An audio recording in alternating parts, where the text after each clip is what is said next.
Prima di sollevare dubbi in merito alla traduzione vorrei chiarire. È semplice, mi sono collegato ad un server in Estonia con la mia VPN e da lì ho avuto accesso al sito russo del Cremlino sul quale è presente tutto l'ultimo discorso di Putin del 21 settembre 2022 e l'intera trascrizione in russo che mi sono occupato di tradurre. Tutto qui. Sul sito russo del Cremlino è presente la trascrizione completa del discorso. A quel punto è stato facile tradurlo e aggiungere i sottotitoli.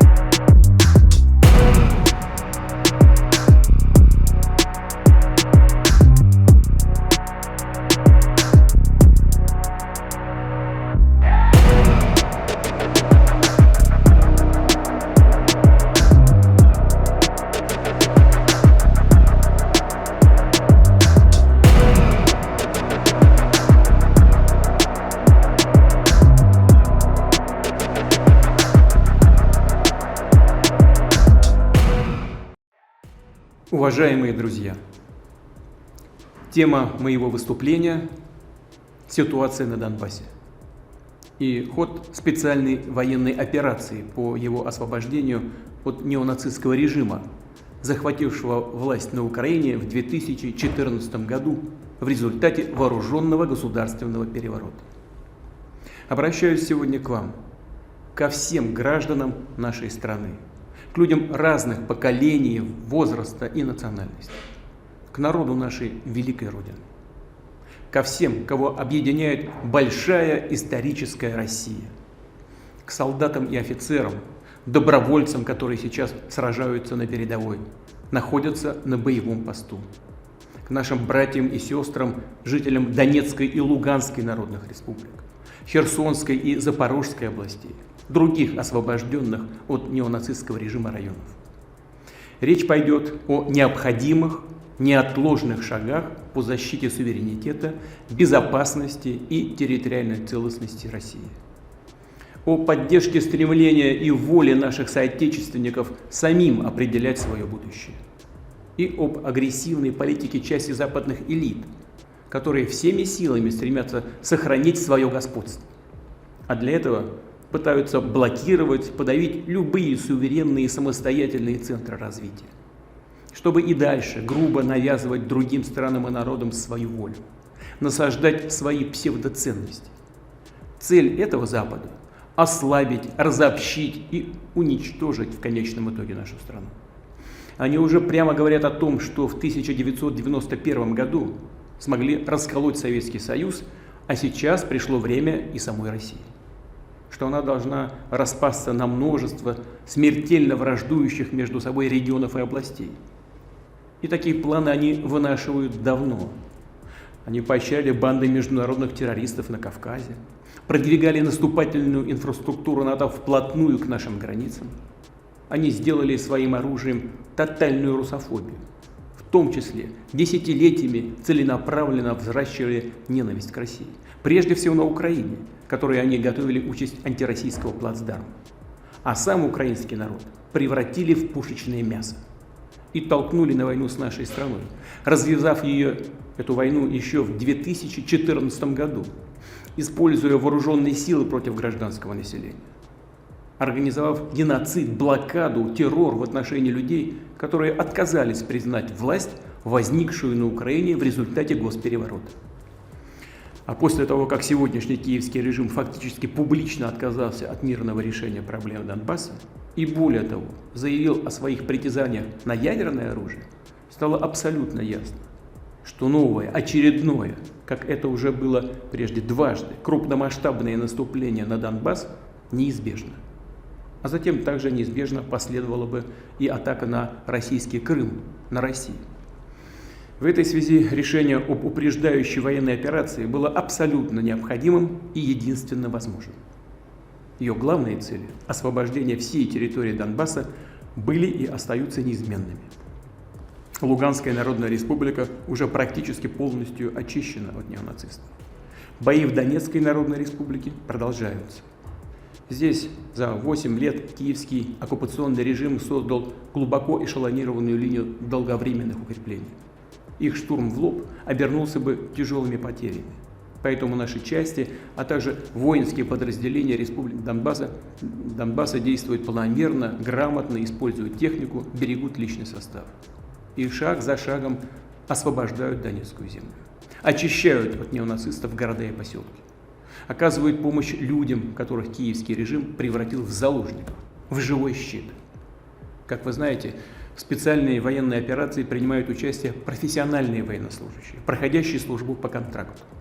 Плечом к плечу вместе с ними сражаются и добровольческие формирования. Люди разных национальностей, профессий, возрастов, настоящие патриоты. Они по зову сердца встали на защиту России и Донбасса. В связи с этим правительству, Министерству обороны мною уже были даны поручения в полном объеме и в кратчайший срок определить правовой статус добровольцев, а также бойцов подразделений Донецкой и Луганской народных республик. Он должен быть таким же, как и у кадровых военнослужащих российской армии, включая материальное, медицинское обеспечение, социальные гарантии. Особое внимание должно быть уделено организации снабжения добровольческих формирований и отрядов народной милиции Донбасса техникой и снаряжением. В ходе решения главных задач по защите Донбасса наши войска, исходя из планов и решений Министерства обороны и Генерального штаба по общей стратегии действий, освободили от неонацистов и значительные территории Херсонской и Запорожской областей, ряд некоторых других районов. В результате чего образовалась протяженная линия боевого соприкосновения, которая составляет свыше 1000 километров. О чем хочу сегодня впервые сказать публично. Уже после начала специальной военной операции, в том числе на переговорах в Стамбуле, представители Киева реагировали на наши предложения весьма позитивно. И эти предложения прежде всего касались обеспечения безопасности России, наших интересов. Но очевидно, что мирное решение не устраивало Запад. Поэтому после достижения определенных компромиссов Киеву было фактически дано прямое указание сорвать все договоренности. Украину стали еще больше накачивать оружием. Киевский режим пустил в ход новые банды иностранных наемников и националистов. Воинские части, обученные по стандартам НАТО и под фактическим командованием западных советников. Одновременно самым жестким образом был усилен режим репрессий по всей Украине в отношении своих собственных граждан, установленный сразу после вооруженного переворота 2014 года. Политика запугивания, террор, насилие принимает все более массовые, страшные, варварские формы. Хочу подчеркнуть, мы знаем, что большинство людей, живущих на освобожденных от неонацистов территориях, а это прежде всего исторические земли Новороссии, не хотят оказаться под игом неонацистского режима. В Запорожье, на Херсонщине, в Луганске и Донецке видели и видят те зверства, которые творят неонацисты в захваченных районах Харьковской области. Наследники бандеровцев и нацистских карателей убивают людей, пытают, бросают в тюрьмы, сводят счеты, расправляются, измываются над мирными гражданами. В Донецкой и Луганской народных республиках, в Запорожской и Херсонской областях до начала боевых действий проживало более 7,5 миллионов человек. Многие из них вынуждены были стать беженцами, покинуть родной дом. А те, кто остался, это порядка 5 миллионов человек, сегодня подвергаются постоянным артиллерийским и ракетным обстрелам со стороны неонацистских боевиков. Они бьют по больницам и школам, устраивают террористические акты против мирных жителей.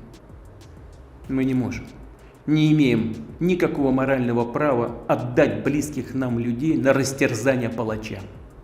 Не можем не откликнуться на их искреннее стремление самим определять свою судьбу.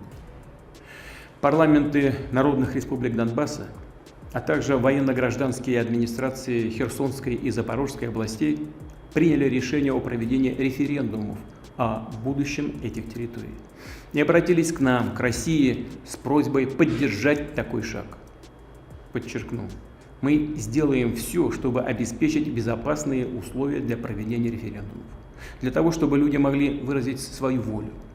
И то решение о своем будущем, которое примет большинство жителей Донецкой и Луганской народных республик, Запорожской и Херсонской областей, мы поддержим.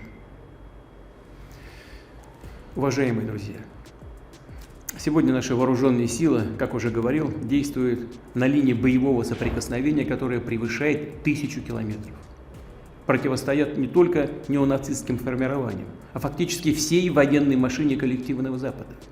В этой ситуации считаю необходимым принять следующее решение. Оно в полной мере адекватно угрозам, с которыми мы сталкиваемся. А именно, для защиты нашей Родины, ее суверенитета и территориальной целостности, для обеспечения безопасности нашего народа и людей на освобожденных территориях, считаю необходимым поддержать предложение Министерства обороны и Генерального штаба о проведении в Российской Федерации частичной мобилизации. Повторю, речь идет именно о частичной мобилизации. То есть призыву на военную службу будут подлежать только граждане, которые в настоящий момент состоят в запасе.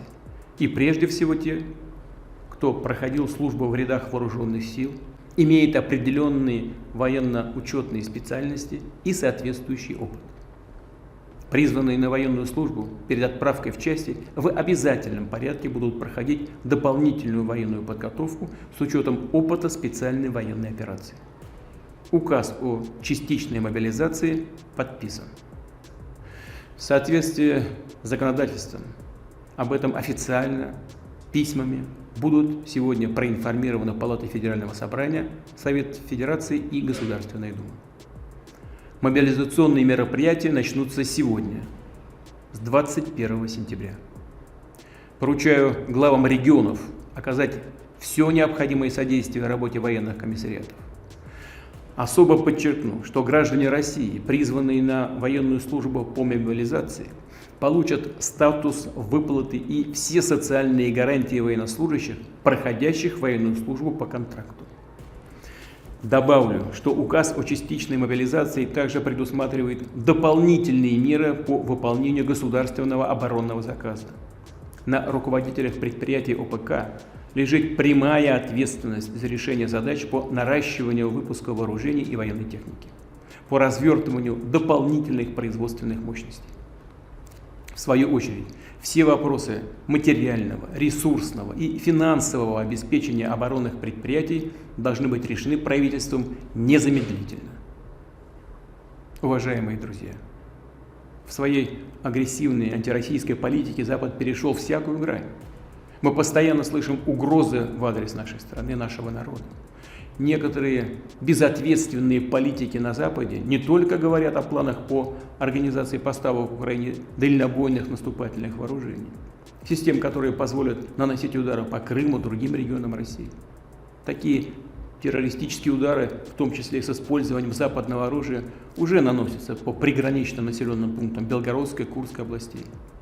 В режиме реального времени с использованием современных систем, самолетов, кораблей, спутников, стратегических беспилотников НАТО осуществляет разведку по всему югу России. В Вашингтоне, Лондоне, Брюсселе прямо подталкивают Киев к переносу военных действий на нашу территорию. Уже не таясь, говорят о том, что Россия должна быть всеми средствами разгромлена на поле боя, с последующим лишением политического, экономического, культурного, вообще всякого суверенитета, с полным разграблением нашей страны. В ход пошел и ядерный шантаж. Речь идет не только о поощряемых Западом обстрелах Запорожской атомной электростанции, что грозит атомной катастрофой, но и о высказываниях некоторых высокопоставленных представителей ведущих государств НАТО о возможности и допустимости применения против России оружия массового поражения, ядерного оружия. Тем, кто позволяет себе такие заявления в отношении России, хочу напомнить, что наша страна также располагает различными средствами поражения, а по отдельным компонентам и более современными, чем у стран НАТО. и при угрозе территориальной целостности нашей страны, для защиты России и нашего народа мы, безусловно, используем все имеющиеся в нашем распоряжении средства. Это не блеф. Граждане России могут быть уверены, территориальная целостность нашей Родины, наша независимость и свобода будут обеспечены. Подчеркну это еще раз. Всеми имеющимися у нас средствами.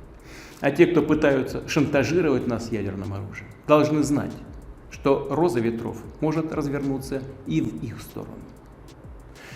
В нашей исторической традиции, в судьбе нашего народа останавливать тех, кто рвется к мировому господству, кто грозит расчленением и порабощением нашей Родине, нашему Отечеству.